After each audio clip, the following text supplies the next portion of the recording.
The 2026 NFL Combine has come and gone, and on today's show, we're going to be bringing you guys a full 7-round Jacksonville Jaguars mock draft with some trades. Mixing it up a little bit. As we promised, we asked you guys on our last mock draft episode to hit 20 subscribers, and we'd bring you a second one post-Combine.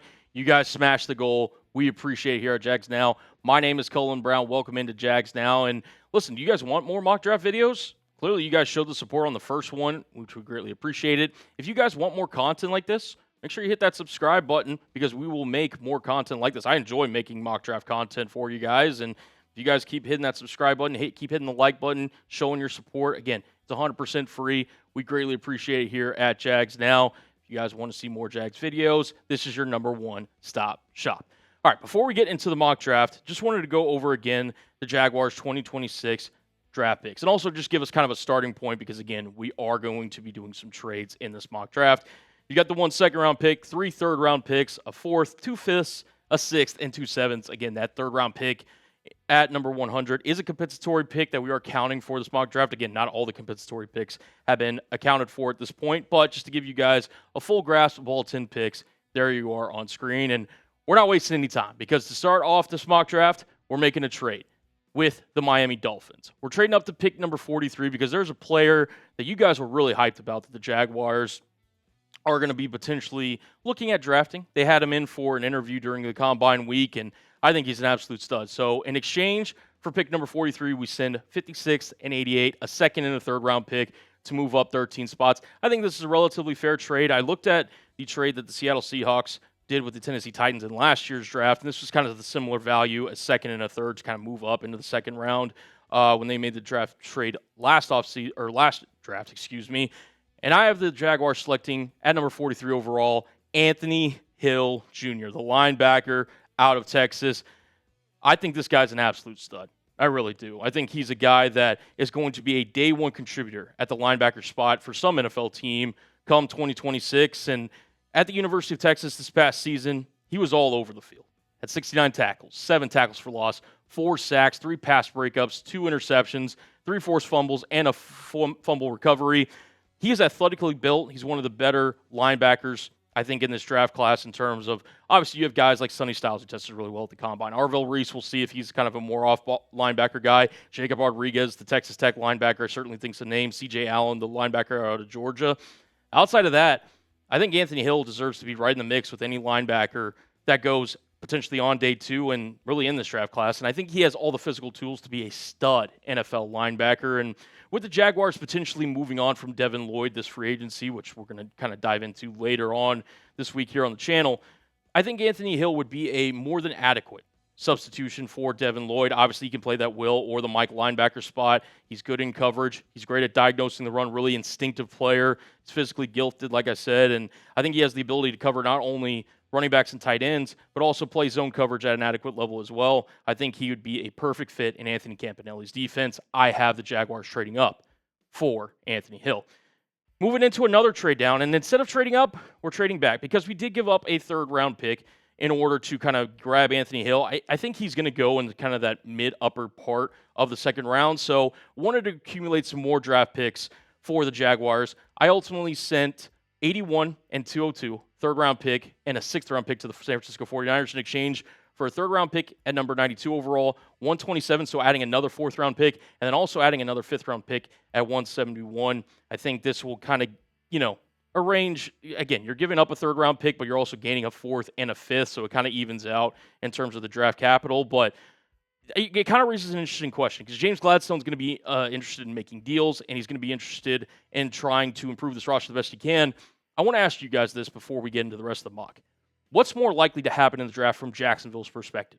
You think they're going to trade up? I want you to type those U's down in the comment section below. If you think, they're actually going to be a more trade-down candidate team in the second, potentially third round, type D down below in the comment section. Let me know your thoughts down below.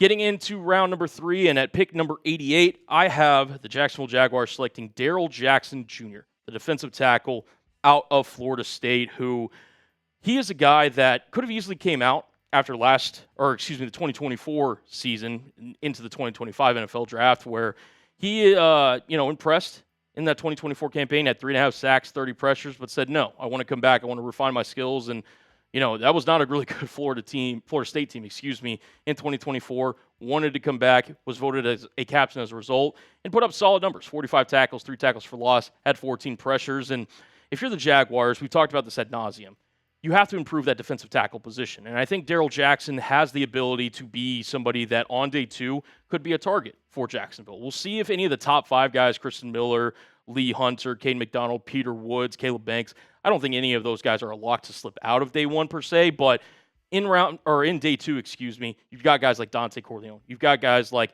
Dominique Orange. You've got Darrell Jackson Jr. You've got Grayson Holton. You've got some guys that you can choose for. I think Darrell Jackson could be a potential target for Jacksonville. And, he hasn't completely refined as a pass rusher yet. Only had the 1 sack from last season, as you see on screen. But he's somebody that can immediately contribute as a run defender. He gives you youth at the position, which Jacksonville desperately needs at the defensive tackle spot. And I think he has the potential to really develop his game and be a solid contributing defensive tackle at the next level.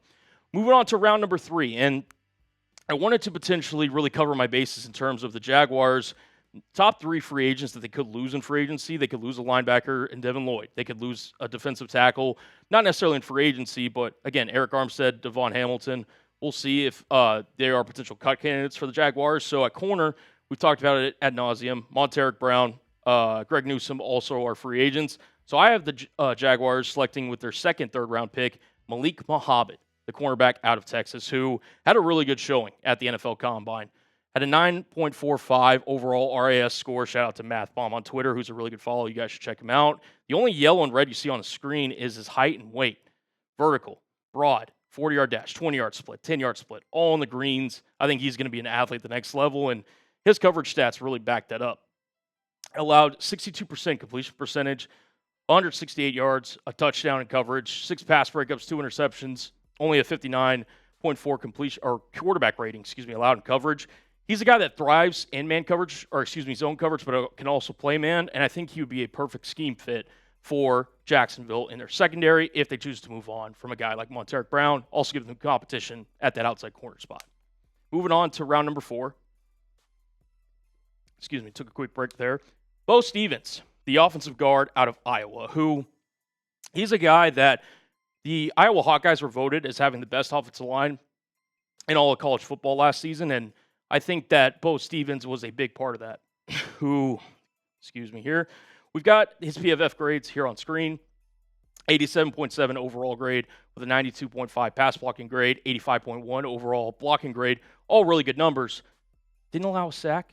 Didn't allow a penalty. Was named a first-team All-American. He's a guy that, if you're Jacksonville, again, do you potentially look at, upgrading that interior offensive line, whether that's Patrick McCarry or Ezra Cleveland? I think Beau Stevens could be an option for Jacksonville. I have them selecting the offensive guard out of Iowa.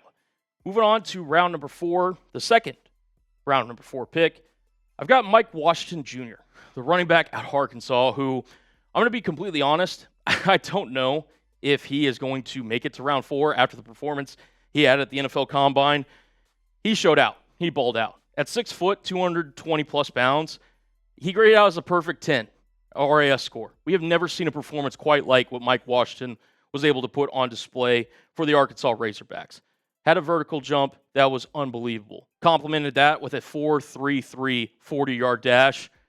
He is one of those guys that, if you're talking about running backs in this draft class, I've been a big Jonah Coleman fan. I think both, obviously, Jadarian Price, Jeremiah Love are going to be the first 2 running backs taken. After that, Mike Washington certainly adds a different kind of dynamic to an offense where, look, he can run the rock. He's got the physical size. He's got the speed. He's got even a little bit of touch out of the backfield in terms of receiving and catching the football. As you see, 28 receptions for 226 yards. The sky is the limit for this guy if he limits the fumbles. 10 career fumbles in his collegiate career, including 3 last season at the University of Arkansas. And again, like most running backs, needs to clean up his pass protection, but I'm not sure this guy isn't the 3rd best running back in the entire draft class. I think him and Jonah Coleman certainly are going to be fighting for that honor. But Mike Washington, if the Jaguars move on from Travis Etienne, I think that, if you bring in a guy like Washington to pair with a Bashal Tootin, LaQuinn Allen can kind of be your change of pace third down back. I'm very comfortable if I'm Jacksonville kind of running that as my running back trio going into 2026. I think Mike Washington is going to be a guy that's going to be rising up draft boards as we get closer to April.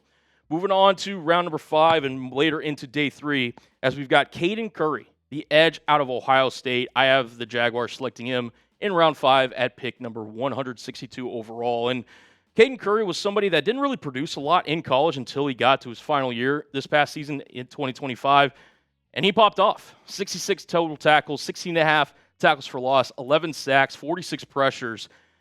Again, you want to not sit there and just bank on the numbers alone, but he's got size, he's got ability to kind of collapse the pocket with his kind of physical nature. And if you're the Jaguars, you've obviously got Josh Hines-Allen. Trayvon Walker is probably going to be an extension candidate. Danny Strigo, I think it's a nice rotational piece, but if you had a guy like Caden Curry there, you're really cooking with gas, and I think you have a formidable foursome there at the edge position. I think Curry could provide some instant kind of just relief there at the edge spot and some production as well.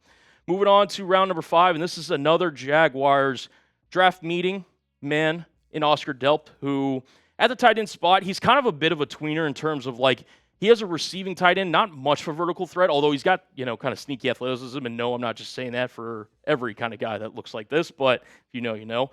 Oscar Delp is a guy who I think can contribute at the next level as a tight end too. I want to see him put on more weight in terms of being able to kind of contribute as a blocker, but he never really produced at a high level. And again, Georgia's not an offense that really thrives on the vertical passing game. I mean, Gunnar Stockton, respect his game, definitely can throw the ball better than yours truly, but in terms of the relative competition, they're not going to be sitting there threatening the ball, 20, 30, 50 yards down the field consistently, even with guys like Zachariah Branch and whatever. So I do think Delp is a guy that if you want to add him to the Jaguars tight end room, again, alongside Brenton Strange, we'll see what they do with Hunter Long and Munt, but if he adds weight, and he's able to contribute as a blocker, I think he'd be a well-rounded tight end too, next to Brenton Strange in Jacksonville. So you potentially look at it, some other options, maybe some more blocking tight ends. I know they met with Eli Stowers as well, but I think Oscar Delp is kind of one of those sneaky guys on day 3 that I wouldn't mind taking a flyer on. He is my selection with their second of 3 fifth-round picks. And moving on to the final 5th-round pick, this guy I'm a little late on because I'm a really big fan of his teammate and former other safety member in Kamari Ramsey, but Bishop Fitzgerald, the strong safety out of USC, who originally played at NC State for a couple years, then transferred to Southern California for his 3rd season in college football this past year, and simply delivered. He had 5 interceptions combined his previous 2 seasons. He had 5 interceptions in total last year for USC in 10 games, 2.5 tackles, 3 pass breakups. Tested all right at the NFL Combine, but I'm definitely looking at, if I'm the Jaguars, looking to add to that safety room in terms of potential guys in depth. Bishop Fitzgerald's somebody that I think in Anthony Campanelli's scheme could provide some upside and versatility on the back end. Moving on to the 7th-round picks, and these are the final 2 guys that I wanted to add here. I wanted to see if the Jaguars could add some special teams versatility. Colin Lacey has that for Louisville, somebody that, again, has that special team experience. Outside of your kind of big 3, do you bring Tim Patrick back? How much does Travis Hunter bring to you on the offensive end? I think Colin Lacey could be your kind of 5th, 4th receiver that's kind of a special teamer and contribute. I have him going around 7. And then Travis Burke, who they brought in for an NFL Combine meeting. We've talked about it ad nauseum. The offensive tackle, the swing position behind guys like Anton Harrison, behind guys like Cole Van Lanen. I think Walker Little getting paid too much for the production he's given. And I think Chuma Doga is a prime cut candidate. So why not add a guy in Travis Burke to compete at that backup offensive tackle position? That is it in terms of my mock draft 2.0. Let me know. How did I do? Grade my latest mock draft, A, B, C, D, or F. Get your red pids down below in the comments section. And if you made it to the end of the video, guys, you already know what time it is. It's time for that Duval roll call. So if you made it to the end of the video, get down in the comment section and spam Duval down below. And again, we'll be bringing you more videos on the channel. So make sure you hit that subscribe button and check us out. And until next time, Jags fans, we'll see you on the next one.